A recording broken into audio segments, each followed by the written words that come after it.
पाक फौज के 2 रिटायर्ड अफसरान पर बगावत पर उकसाने का जुर्म साबित हो गया है। 2 रिटायर्ड अफसरान आदिल फारूक राजा और हैदर रजा मेहदी का कोर्ट मार्शल।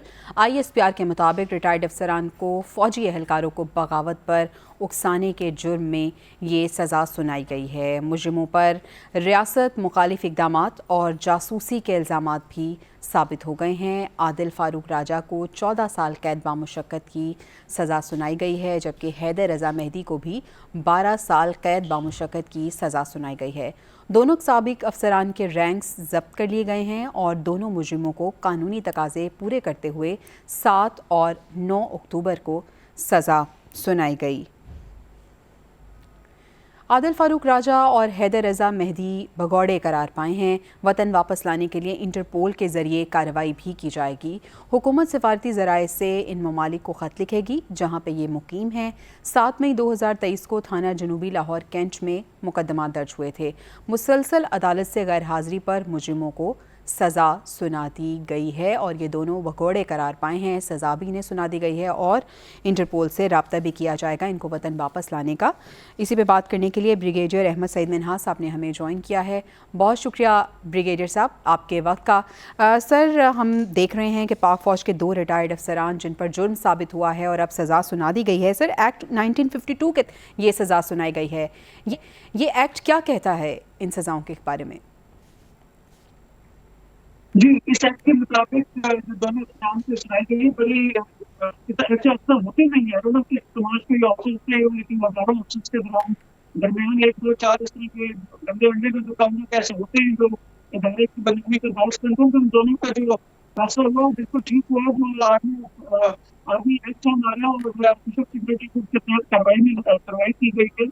इन दोनों एक्ट के मुताबिक ऐसे अपराध जिनके ऊपर चिट लगी है, ऐसे अपराध जिनकी जो है पुलिस की ऐसी इंफॉर्मेशन के या जो ऐसी इंस्टॉलेशन की जो यूनिट्स होती हैं, ब्रिगेड्स होती है, तो उसमें अगर कुछ सर्व किया हुआ किसी ने, सिविलियंस के लिए भी ऐसे ही है और आर्मी ऑफिसर्स के लिए भी ऐसे ही है।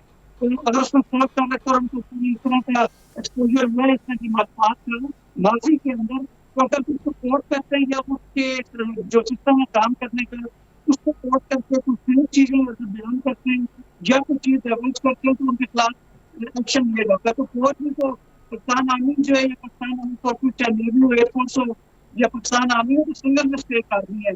ऐसा होता ही नहीं है कि ऐसे ऑफिसर ये जवान की बात भी सोचें, क्योंकि हम डे 1 से जब पाकिस्तान में इनकी कैबिनेट होते हैं उसके तक से लेकर जब मैं रिटायर भी हो चुके हैं, तब ये हमारी होती भी नहीं है, मेरी सोचों भी नहीं है कि हम अपनी इंस्टीट्यूशन में मुल्क के खिलाफ सोच भी सकें, करना भी दूर की बात है। तो जब आप इतनी चाहते लेते हैं अपने जीने के लिए, लॉबी बन के रिटायर भी होते हैं, आते हैं, फिर भी दिल में ख्वाहिश रहती है कि हम उनमें क्यों नहीं है जो मुतालिब हैं, जो शोधाएं हैं, तो किस तरह से अफसर ऐसी कर सकते हैं। तो ये 2 अफसर ऐसे किए हैं, ये 2 साल पहले के खिलाफ ये बीच हो जाना चाहिए था, लेकिन देर है दुरुस्त है। मैं समझता हूँ कि बहुत अच्छा हुआ। ठीक है, एक अच्छा इकदाम है आपके ख्याल में। ब्रिगेडियर साहब, अब इंटरपोल के थ्रू ये कोशिश की जाएगी कि इन्हें वतन वापस लाया जाए। ये क्या प्रोसीजर होता है, कितना टाइम पीरियड दरकार होता है, और जब वापस आ जाएंगे तो फिर जो भी सज़ा सुनाई गई है उस पर अमल दरामद होगा?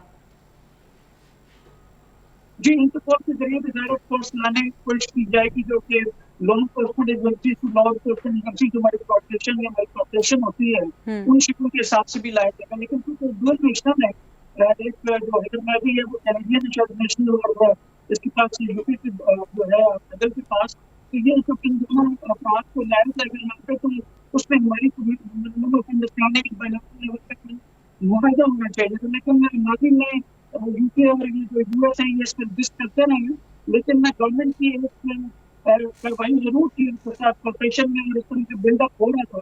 अन्य विकेट वो स्टेट के ऊपर है, लेकिन मैं समझता हूँ कि जब भी आप किसी मुल्क की सिक्योरिटी को डायरेक्टली चैलेंज कर दो तो फिर उस जमीन से इस तरह की एक्टिविटीज को होने देना, ये उन अपने मुल्कों के लिए, उन लोगों के लिए चैलेंज है। अगर वो उसका पाकिस्तान के साथ कॉर्पोरेट नहीं करते और उन लोगों को वापस अपने मुल्क में नहीं भेजते जहाँ पे उनकी पेरेंटल नेशनलिटी है, तो उन अपने मुल्कों की जो क्रेडिबिलिटी है वो डाउट रहेगी।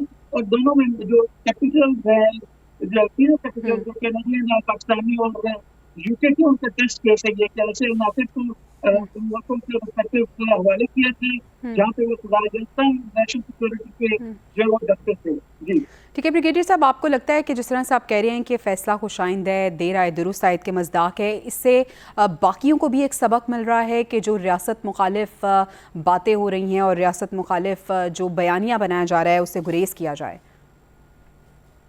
जी, मैं हमेशा से कहता हूँ कि 2 तरह की जंगें आजकल के दौर में काइनेटिक और नॉन काइनेटिक। काइनेटिक में वो होता है कि फौजें लड़ती हैं, जहाँ टैंक्स और गोलियों और गनों का इस्तेमाल होता है, और नॉन काइनेटिक वो होती हैं जिसमें बयानिए की जंग लड़ते हैं, नैरेटिव की, परसेप्शंस की जंग लड़ते हैं। तो अल्हम्दुलिल्लाह काइनेटिक वॉरफेयर के लिए तो किसी किस्म का दुश्मन पाकिस्तान के साथ जो है वो लड़ाई लड़ने का मुकाबला हो ही नहीं सकता, क्योंकि हमारे training well trained battle harden vehicle अपन जो तमाम चीज़ों के साथ बेहतरीन दुनिया की फौज है। अब नॉन काइनेटिक के साथ से जो मेरे दुश्मन ममालिक हैं, ये ऐसे हमारे जो ये समझते हैं कि आप नेगेटिव ऐसा बिल्ड करें कि कौमों का मोरल डाउन हो। किसी भी जंग का जो मकसद यही होता है कि आप कौम का इतना मोरल डाउन कर दें कि आप नेगोशिएटिंग टेबल पे आके आप दुश्मन मुल्क के साथ नेगोशिएशन करें और फिर वो जैसे ठीक है, चाहते हैं बहुत वैसा शुक्रिया। करें। तो ब्रिगेडियर आप रिटायर्ड मोहम्मद सईद मिन्हास साहब हमारे साथ मौजूद थे और इस हवाले से हमें बता रहे थे, दिफाई तज्ज़ियाकार थे। हम आगे